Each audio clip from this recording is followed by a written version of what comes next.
ولعوا جمر المباخر واشعلوا نار الحمية بحفل بن هادي عزيز الشان مذهل الجمايل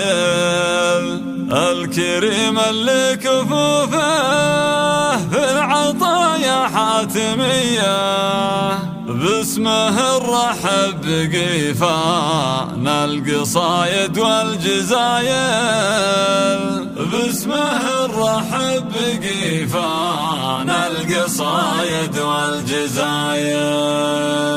ولعوا جمر المباخر واشعلوا نار الحمية بحفل بن هادي عزيز الشان مذهل الجمايل الكريم اللي كفوفه العطايا حاتمية باسمه الرحب بقيفان القصايد والجزايل يا مرحبا ترحيب طيب ومقدرية عند من يكرم ضيوفه مرحبا يا كل وصل هذا ابو يوسف وريث الطيب والكفة الندية ماخذ ابن الطيلة والعز قسمه والمراجل الله في صقر مطالق ومواقفهم قوية حق له لا يفتخر فيهم كريمين الخصايل صالحين وفالحين وقدرهم يرقى الثريا هم حزامه والسند وقت الصعايب والثقايل هذا يوسف راعي الفزعة ومزبان الونية جامع دنيا ودين وله مواقف جزايل لصلاح الطيب كله والكرم طبع وسجية هذا عنوان الشهامة والوفا ذر الفعايل والكفو عبد العزيز اللي خصاله صرمية اشهد انه بالفخر ذبان فيها شك زايل والنعم تازها ابوها والمكارم له هوية والقصايد تاتي بمدحه غزال ومثال اصيل مني في الحقيمة وشيم ومقدرية يا عسى